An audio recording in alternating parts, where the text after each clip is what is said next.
This is going to be the Remnant Fly number 9.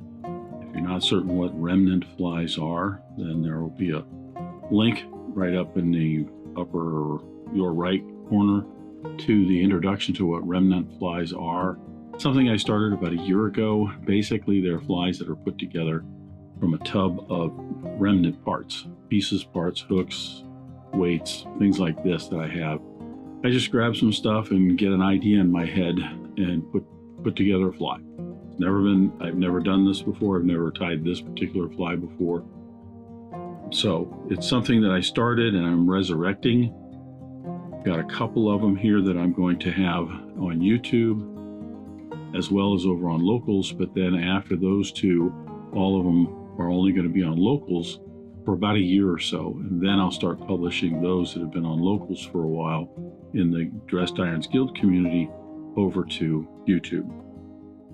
This particular fly, I found this hook and started getting an idea in my head for an Intruder Style fly. Now, if you don't know what an Intruder Style fly is, I will put a picture up here of what an Intruder Style fly looks like. There's lots of different variations of them. But generally, the thing that you'll notice is that it has a short shanked hook in the back. And then the shank hook would maybe be about this long. Then there's some wire or some sort of articulation to a shank that has a ring eye on it, or sometimes on a tube where the other parts of the fly are tied. Usually there's a lot of materials up in the front, pretty open, most of the body, and then some in the back. Now, part of the reason why short shanked hooks are used, there's a trailer hook and there's no front hook, is when you hook a fish, the fish starts to thrash its head and it starts to fight. If you're using a long shanked hook like this, often the advantage is on the fish's side, because as that fish fights and everything, get this out of the vise and I'll show you, as it fights with this in its mouth, you're pulling on it this way, it's pulling on it that way, and its leverage when it's shaking is in its favor to basically make that hole bigger and eventually maybe get that hook to come out.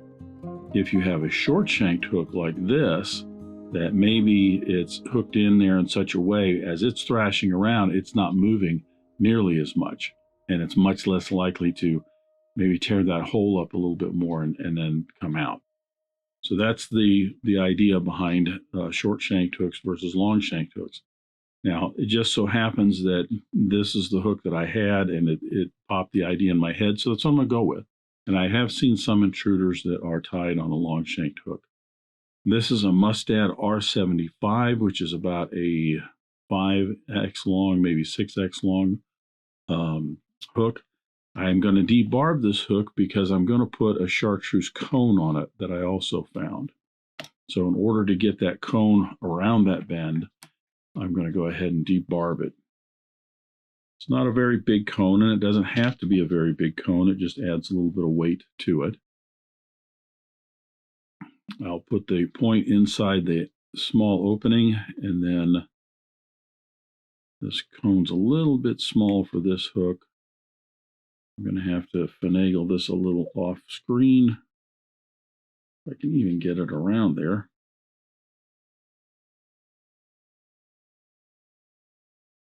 I may not even be able to get it around the bend.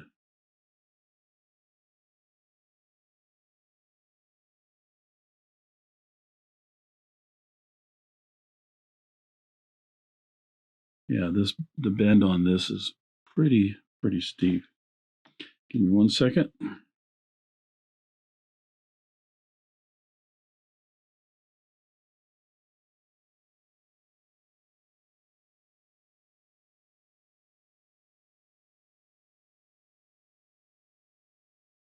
I generally wouldn't recommend bending the hook gap outward a little bit in order to get that cone on there. I'd go with a bigger cone. But since I don't have one, that's what I've done here, is I just bent that out a little bit, and I'm going to bend that back. Generally, these hooks pretty good about getting bent a little bit. You know, sometimes you're going to snag a log or something like that, and when you pull on it, it wrenches free, but it bends that out a little bit. You can usually get 2 or 3 times where you bend that back in, and it really doesn't lose a lot of the strength in the hook. So that's how I got the cone on there. So I'll get this on here somewhat straight for you.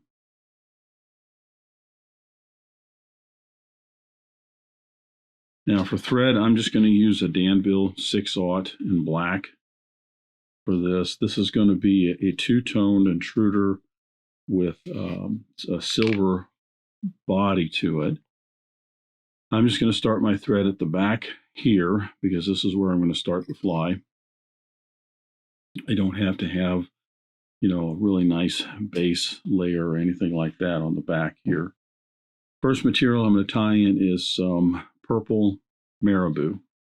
A lot of times these just have a nice fluffy back end to them on these intruders, so that's what I'm going to stick with.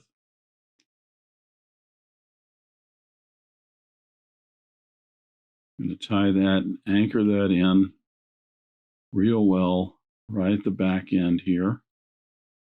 I don't want to wrap too far up there because I want to keep a narrow, smooth body here.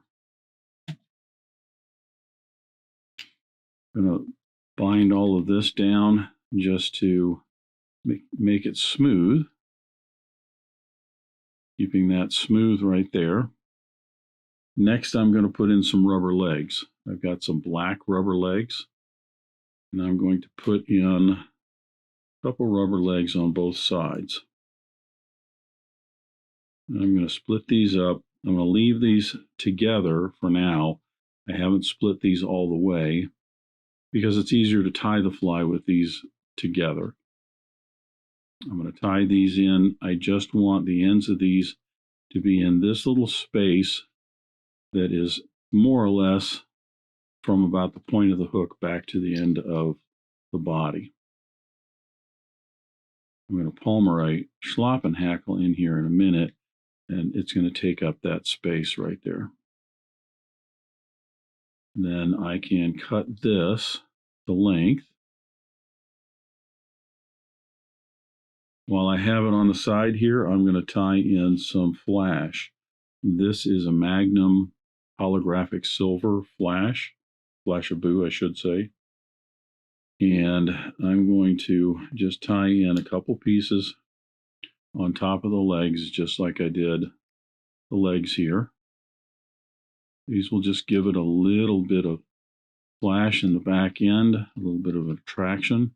They'll go along with the silver flat, flat braid body that I'm going to use.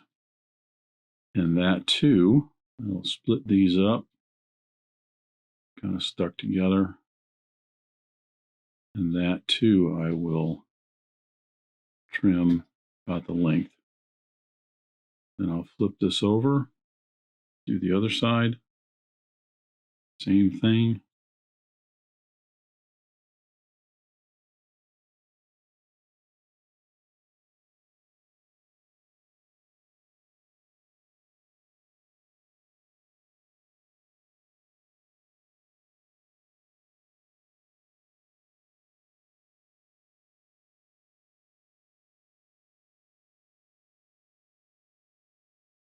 Not critical that I trim that. I'm just doing it so that it's a little bit smoother for the Schlappen. I'm going to trim this to length like that.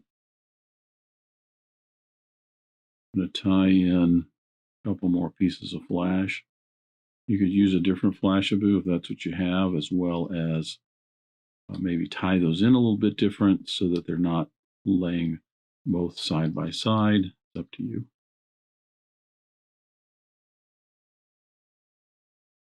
And I'll trim those the length. Not separating any of that right now just because it'll stay together and it won't get in my way. So on the back end here, I'm going to tie in a black Schlappen hackle. I'm actually going to keep this fluff on because I'm going to get a wrap or two of that in there. most of your intruder style flies, lots of long, webby fibers like this, and even the fluff on them are left in because it just adds a lot more movement and body to the overall fly, the presentation. This is a streamer, but it is one with lots of action and lots of parts that are flowing to it. So I'll leave my thread right at the point of the hook.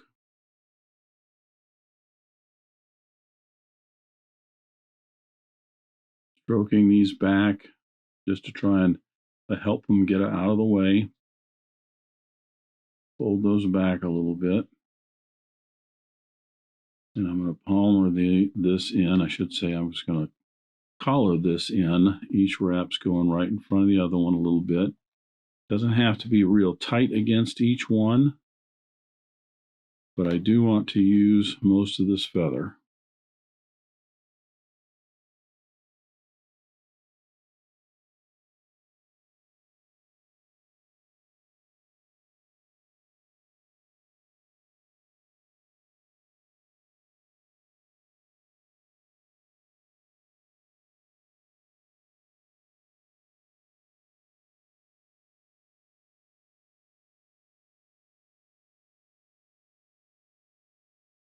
Most of the body for this one is going to be in the back end. A lot of your intruder style flies, if you go out and do a Google search or whatever search engine you use for intruder style flies or intruder flies, you'll see that the back ends are usually a little sparser, and it's the front ends that generally have a little bit heavier material. I just wanted to go with this one this way just to see how it looked. So that's about all for the black, and my thread just broke. If this happens to you, first thing is do not panic about it. It's really not that big of a deal. Take my hackle pliers out. I'm going to grab that feather, that Schlappen, and I'm just going to leave it hang.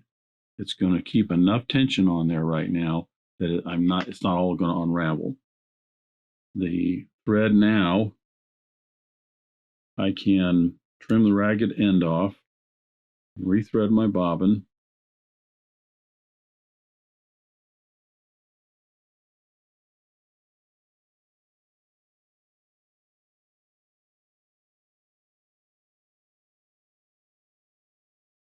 which seems to be usually the hardest part about this.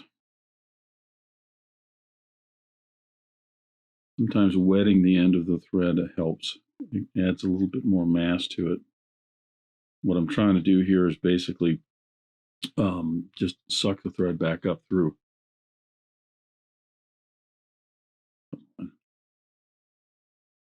There we go. Now what I'll do is just in front of that feather up here, I'll attach my thread. I'll get it reattached to the hook shank. And I will clip off this tag. Now, keeping tension right here on the feather, I can take my hackle pliers off. Keep some tension on that feather. I'm going to wrap this all the way down, right to the feather.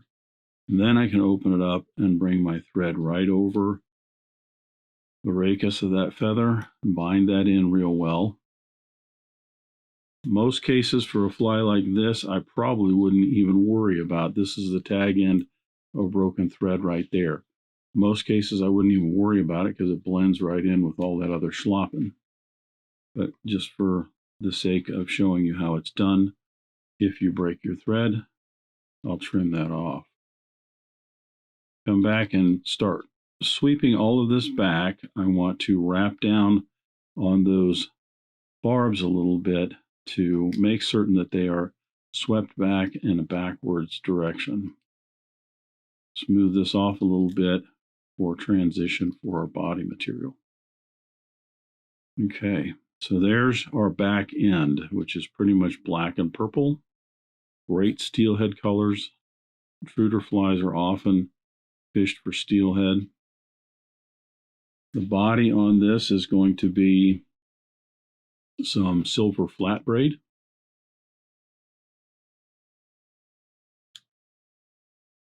I'm going to tie this in right along the hook shank here.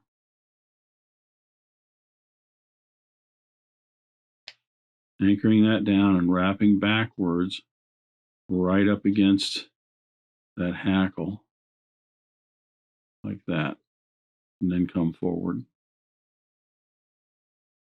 It's really not that important to have a really smooth underbody on this because this flat braid will just take out any imperfections.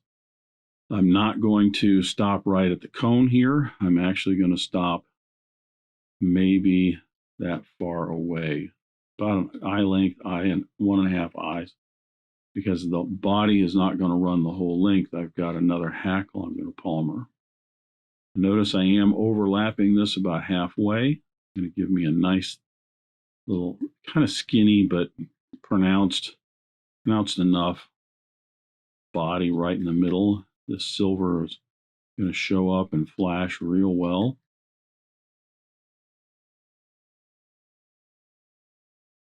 And then once I get up here, I'll tie this off.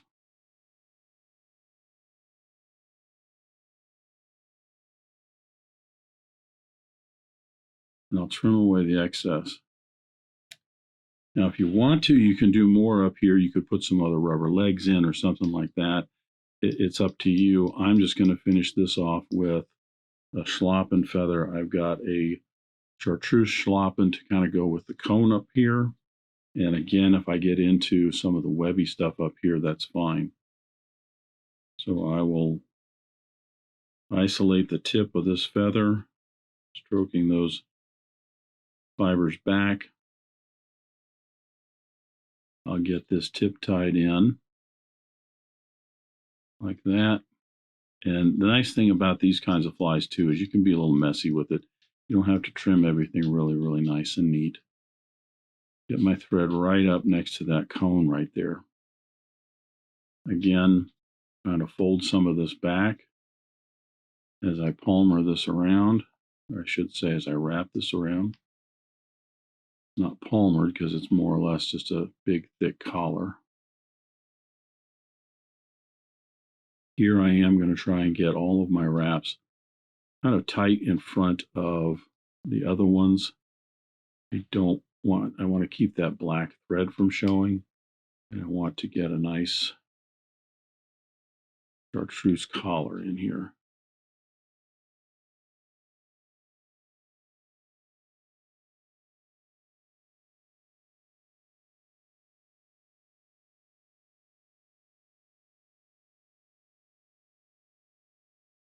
Might have started that one a little bit too far forward. I can't get some of these hackle barbs out. Sometimes wetting your fingers will help with that.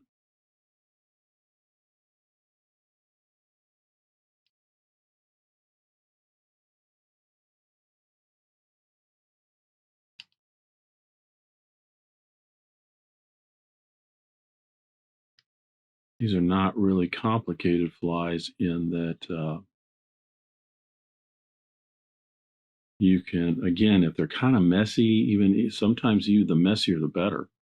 I mean, some of these flies like this, if you're actually fishing them and they get chewed up and they're missing chunks and stuff like this, sometimes they seem to fish even better. Now I'm getting right into the last of that fluff up here, and that's probably about enough because that rachis on that's going to be getting even thicker.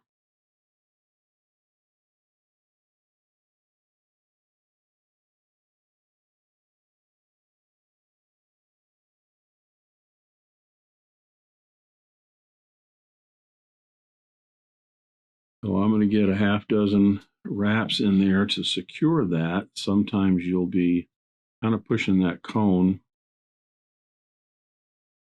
and the hackle away from each other. Yeah, in this case, that cone's a little bit, yeah. What I'm doing now is the thread is actually working its way inside the cone. And this is mostly just building it up to isolate and stabilize that cone a little bit. Generally don't have to do that, but because the thread here now has come out, but because it has worked its way in front of that hackle as I'm coming around, it will actually slide itself up in that cone, and I can get more wraps and things in there to kind of stabilize that. Now I'm going to put some head cement on that here in a minute. Want to try not to have a big thread, a gap right here of black thread. Sometimes you can't help it, and in this case, maybe using a Chartreuse thread might have been a little bit better.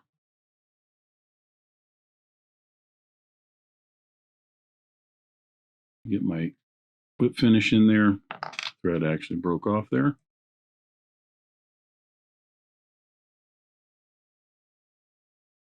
Got a bit of that stem sticking out. There we go.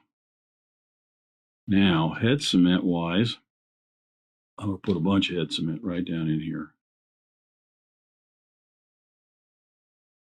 Almost to where I see it, coming back out. I want it soaking down in all of that real well. And that will also, like I said, kind of glue down and stabilize that cone.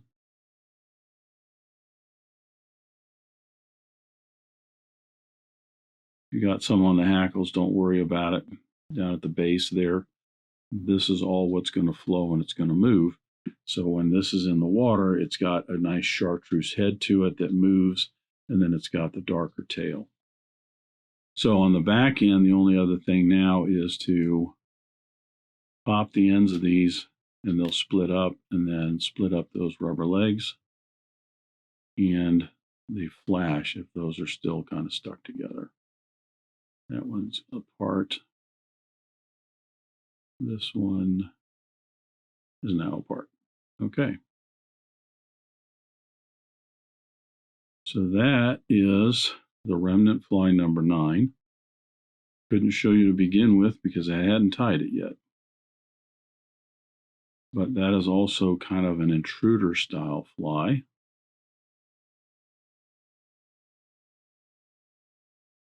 You know what I'm going to do real quick? I'm going to reattach.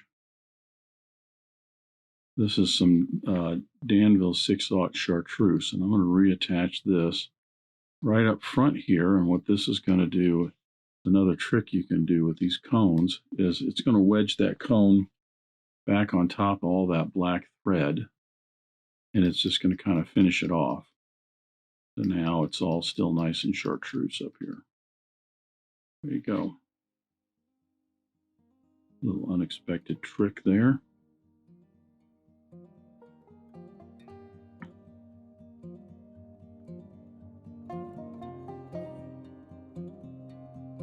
Might have got too much in there, but okay, so that is the Remnant Fly number 9. Like I said, there will be a number 10 coming out in another week or so, a couple weeks. And then after that, if you join the community as a supporter in the community, you'll get to see all the future Remnant Flies. And then eventually I will publish them to YouTube, but they're kind of a fun fly. I will probably do some other style flies like this for YouTube at some point. I'm thinking something along the lines of a fly that I've never tied, maybe filming it the first time ever tying it just to see how that looks. But the Remnant Flies are kind of unique because I've never tied anything like this. Not that I haven't seen anything like this, but I've never tied anything, and this gets set aside in a special fly box so that as I go out fishing at different times, I pop out one of these. If I'm fishing for steelhead, I might swing this, see if I can't catch fish and get a nice picture of it. So that's the Remnant Fly number 9. I want to thank you for joining me.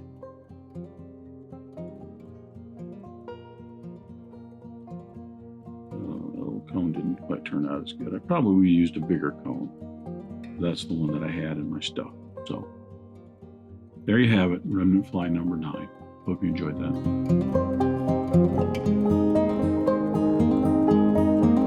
Thanks for joining me at the Vise today. I hope you learned at least a new pattern, if not a new technique, maybe a tip or trick here and there. If you have any questions about this fly or any of the techniques used in constructing this pattern, please leave them in the comments section down below. If you go to the trouble to ask a question, I'll go to the trouble to answer it.